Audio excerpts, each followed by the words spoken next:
Салам достор, назарыңыздарда Аралаш медиа. Бүгін сіздер менен бирге Люпен сериалын соңуна чейин чыгарабыз. Сиз шашпай отуруп, мага жакты белгисин басып, видеону аягына чейин көрүүгө даяр болуп калган болсоңуз, биз баштадык.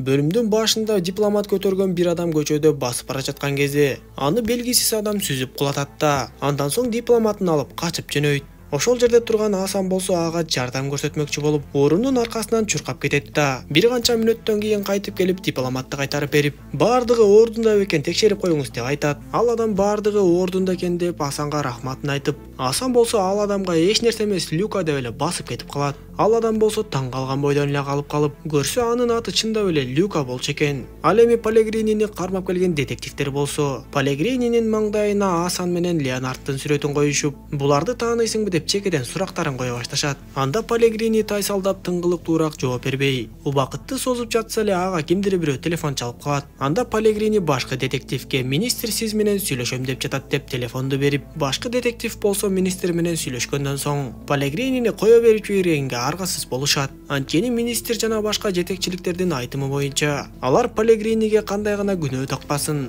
далилдериңер жетишсиз деген шылтоону коюшкан. Бирок Пелегрини жөн кетпей детективтерге, мен бул кылмышкерди таанайм, мунун аты Асан Диоп деп айтып кетет. Детективтер болсо Асан Диоптун аты жөнүн билип алышкандыктан эми ал жөнүндө тыкыр изилдөөнү башташат. Асан болсо Джулиетта менен жолугуп, сенин атаң мага аябай эле өчөшүп калды. Бирок сен эч нерсе болбогондой жүрө бер. Атаң сени эч убакта күнөөлөй албайт, ал мени гана күнөөлөйт деп Джулиеттаны тынчтандырып жана коштошуп кетет. Пелегрини болсо өз бөлмөсүнө өзүнүн кылмыштуу иштерин бүтүрүп жүргөн эки адамын чакырып, андан ары эмне кылышаары жөнүндө айта баштайт. Алардын бири албетте Леонард болсо, экинчиси Паскаль болчу. Пелегрини Леонардга эми сен баштаган ишиңди соңуна чыгар. Эмне кылсаң дагы тезирээк Асан Диопту таап жок кыл деген буйругун берет. Леонард жөнөп кеткенден кийин Пелегрини Паскальга, бул Леонард полициялардын көзүнө илине баштаптыр. Демек аны да акырын жок кылып коюуга убакыт келди. Сен анын артынан аңдып жок кыл деп тапшырып коет. Детективтер болсо Асандын үйүн табышкан соң анын аялынан сурак ала башташып, аялы болсо аларга мен Асан жөнүндө эч нерсе билбейм. Биз экөөбүз урушуп кеткенбиз, ал үйгө келбей калган деп айтат. Бул учурда Асан досу Бен менен жолугуп, экөө чындап эле таптакыр башка үйгө барышып, көрсө Асан бүт бардык иштерин ошол үйдө кылат экен. Бен экөө сүйлөшкөндөн кийин Бен өзүнүн жумушуна кетип, Асан болсо музыкасын жаңыртып коюп алып эле тамак жасоого киришет. Арттан аңдып жүргөн Леонард Бен чыгып кетери менен ошол эшиктен кирип кетип, акырындан тапанчасын даярдап эле музыка чыгып жаткан үйдөн Асанды күтүлбөгөн жерден барып өлтүрүүгө камынып калат. Урматтуу мекендештер, өзүңүздөр билгендей Москва шаарында рейдтер, массалык кармоолор күч алууда, андыктан документи жок жүрүүдөн абайлаңыз. Эң башкысы официалдуу адамдарга кайрылыңыздар. Бизге документтин бардык түрлөрү боюнча кайрыла берсеңиз болот. Мөөнөтү өтүп кетсе же базадан чыгып кетсе, Сахаровага карточка, ДМС, ННН, СНИЛС, ОМС, медкарта, трудовой договор, кара тизмени текшерүү жана башка кандай гана көйгөй болбосун таза жана ишеничтүү жазап беребиз. WhatsApp ссылканы видеонун баяндамасынан табасыз, же болбосо экрандагы +7 903 107 30 41 номерин терип байланышыңыз. Бирок Леонард эми гана ишти бүтүрөйүн деп жаткан кезде Пелегрини жөнөткөн Паскаль анын артынан аңдып келген болуп, тездик менен эле Леонардты муунтуп, өлтүрүп жаткырып коет да өзү сыртка чыгып кетет. Чыгып баратып ал полицияга чалып өлтүрүү болгондугун кабарлайт. Беймарал тамагын жасап жаткан Асан болсо бир кезде итин издеп аркы бөлмөгө чыгып, ал жерден баягы Леонардтын жансыз денесин табат. Ошол эле замат полиция унааларынын үндөрү угулуп, кеч болуп калганын түшүнөт да эч нерсе кылганга жетишпей, полиция Асандын үйүнө тез эле кирип келет. Бирок Асан бул кезде сыртка чыгып жашынып калганга жетишкен болчу. Ошол эле замат жаңылыктарга Асандын сүрөтү чыга баштап, киши өлтүрүп качып кетти деген айып коюлуп, издөө салына баштайт. Детективтер Асандын үйүндөгү ар бир нерсени кылдаттык менен изилдешип, ар кандай элинчектерди табууга аракеттенип жатышты. Асан тезинен Бенге телефон чалып, жаңылыктарды көрө элексиңби деп сурап, өзүнүн издөөдө жүргөнүн айтып, үйүңөн тезинен чыгып кет деп айтат. Анда Бен да шашылып керектүү буюмдарын жыйнап сыртка чыгып, Асандын айтуусу боюнча басып баратып эле артынан кимдир бирөөнүн аңдып келе жатканын байкайт. Анда Бен сыр бербей аялдамада отурса, аңдып келе жаткан адам дагы жанына отуруп, Бен автобуска түштү, ал дагы түшөт. Аңдып жүргөн адам албетте баягы Пелегрининин адамы Паскаль болчу. Сыягы ал Бенди өлтүрүп же кармоо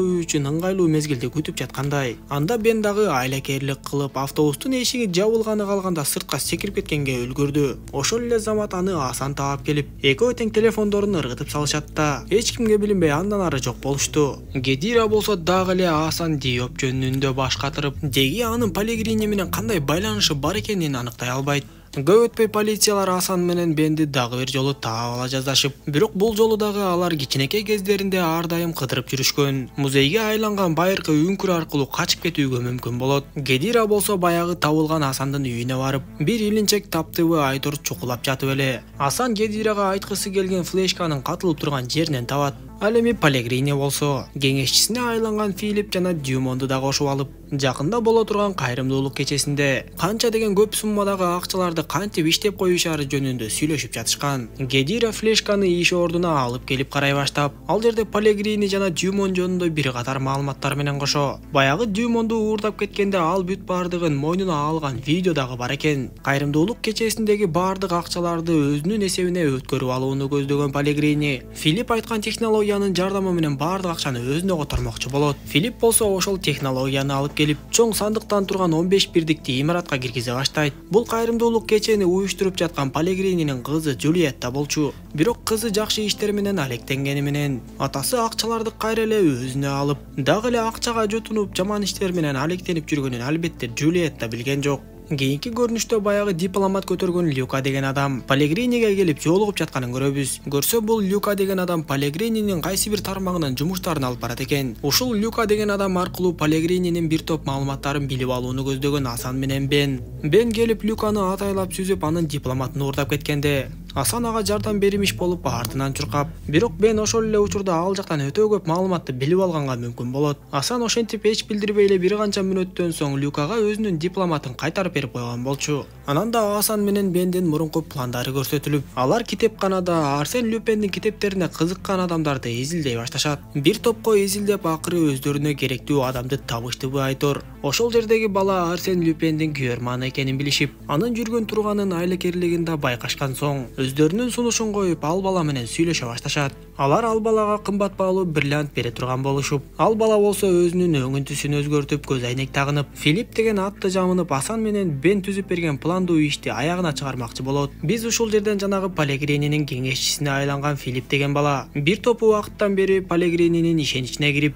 бирок чынында өзү Асандын планын аткарып жатканын түшүнөбүз. Буга чейин да ушундай шылуундук менен алектенген Пелегрини бул жолу дагы кайрымдуулук кечесинде шылуундук кылаарын албетте Асан билген болчу. Ошондуктан Филиппти жөнөтүп, Пелегрини өтө эле кызыгып калчуудай планды да түзүп берген. Негизи Асан азыр шаар боюнча издөөдө болуп, эч жактан табылбай, жаңылыктардан да байма-бай берилип жатканы менен Пелегрини ушул кечеде Асан сөзсүз келет деп божомолдойт. Ошондуктан күзөттү өтө күчөтүп, Асан Диоп бүгүн имаратка кирип, биздин пландарыбызды бузбасын деп тапшырат. Кызыгы Асан Диоп кече баштан эле имаратка кирип кеткен болчу. Көрсө жанагы Филипп атайын технология деп 15 сандыктан турган технологияны алып кирип жатканда, ошол сандыктардын биринде Асан жаткан болот. Аны Филипп менен анын жардамчысына айланган Бен экөө көзөмөлдөп алып киришип, көптөн күткөн пландын аткарыла турган учуру да келип калды окшойт. Ал эми Гедира болсо башка детективтерге өзүнүн тапканын Асандын флешкасындагы болгон маалыматты көрсөтүп, башкы детективге кошуп эмне болгонун түшүндүрүп бере баштайт. Анын түшүндүрмөсү боюнча Пелегрини деген чиреген бай адам эбак эле алардын комиссарын жетекчисин сатып алып койгон болот. Алардын жетекчиси Дюмон мындайча айтканда Пелегрининин ити эле болуп калган. Ал эми 25 жыл мурунку окуяга келе турган болсок, Пелегрини Асандын атасы Бабакарды айыптап түрмөгө каматып, ишти тезинен бүтүрүп коюу үчүн түрмөгө Леонардты да жөнөтүп, көп өтпөй эле Асандын атасы Бабакар түрмөдө өлүм тапкан. Ошол эле учурда ошол эле түрмөдө Леонард дагы болгон. Демек Бабакарды Леонард өлтүргөн. Ал эми Асан Диоп болсо мончокту уурдады деп айыпталып жатканы чын. Бирок ал өзүнүн атасын актоо үчүн, Пелегрининин жана Дюмондун жүзүн ачуу үчүн аракеттенип жатат. Ал бул флешкада бизге керектүү далилдердин баарын таап берген. Эми биз Пелегрини менен Дюмонду кармашыбыз гана калды. Дюмон биздин жетекчибиз болсо болсун, ага каршы дагы фактыларыбыз бар. Демек баардыгын кондура берсек болот деп аларды көндүрөт. Ошентип кайрымдуулук кечеси башталып, ал жерге детективдер да келишип, Дюмон дагы Асан Диоп келип калса кармоо үчүн спецназтардын тобун дайындап коет. Кайрымдуулук кечедеги байлардын баардыгы кайрымдуулукка акчаларды которо башташып, ал акчалар болсо чекесинен эле Пелегриниге өтө баштайт. Бир кезде беймарал отурган Пелегрининин мойнуна бычак такалып, көрүнбөс болуп жанына келип калган Асан болсо, мага баардык чындыкты айтып бербесең мууздап салам деп коркутат. Анда Пелегрини Асанга баардык чындыкты айта баштап, өз оозу менен бүт баардыгын айтып бергенден кийин: "Мен сага чындыкты айтканым менен элдин баары сага ишенбейт. Сен эми бул имараттан чыга албайсың.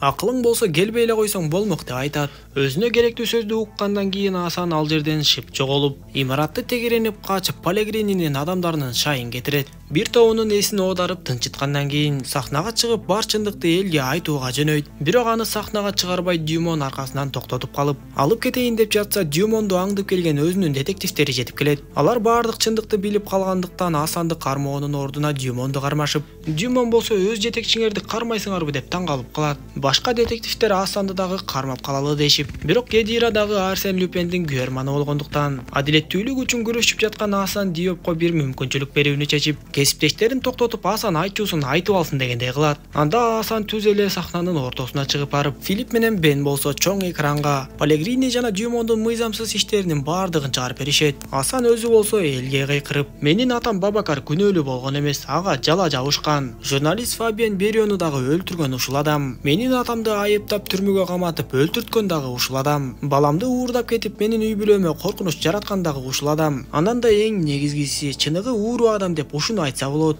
Анткени ал бүгүнкү кайрымдуулукка чогулган акчанын баардыгын өзүнө которуп алды" деп айтып берет. Асан ушул нерселерди айтканга жетишип, Дюмондун спецназтары болсо сахнаны каптай баштайт. Анда Филипп менен Бен план боюнча имараттагы жарыктардын баарын өчүрүшүп, караңгылык каптаганда өзү дагы кара терлүү Асан эч кимге билинбей эле элге аралашып качып чыгып жөнөгөнүн байкайбыз. Филипп менен Бен дагы имараттан чыгып жөнөп кетишип, Асан дагы даярдап койгон кийими менен башкача болуп кубулуп, имараттан жаңы эле чыгууга мүмкүн болуп басып бара жатканда, детективтердин бири аны байкап калат да, аны да кармап калалы деп артынан түшүшөт. Жасалма чачын жаңы эле чечкен Асан качып барып, даярдап койгон кайыгына отуруп, дарыяны бойлоп эле эч кимге жеткирбей качып жөнөйт. Бир кезде ал аялы менен баласына дагы көпүрөгө келгиле деп белги берип койгондуктан, көпүрөдө күтүп жаткан аялы менен баласына жетип келип, алар менен коштошуп жатып, буюрса мен адилеттүүлүккө жеттим деп ойлойм. Бирок мен кымбат баалуу мончокту уурдаганым үчүн, анан да жөн жерден Леонардты өлтүрдү деген айып тагылгандыгы үчүн издөөдөмүн. Мен кетишим керек, бирок сөзсүз түрдө кайтып келем деп айтып, андан ары качып жөнөйт. Шаардын ичи ызы чууга түшкөндөй болуп калып, каарманыбыз Асан болсо өз эркиндиги үчүн үй бүлөсүн таштап кеткенге аргасыз болду. Ал эми детективтер Пелегринини да Дюмонду да колдоруна кишен салып, унаага отургузуп алып кетип жатканын көрөбүз. Кандай гана болбосун, кандай тобок элге барбасын, каарманыбыз Асан атасын эл алдында актап адилеттүүлүккө жетүүгө мүмкүн болду. Дал ушундай көрүнүштөр менен тасма соңуна чат достор. Видео жаккан болсо мага жакты белгисин басып, дос тааныштарыңыз менен бөлүшүп койгонду унутпаңыз. Кийинки видеолордон көрүшкөнчө аман болуңуздар.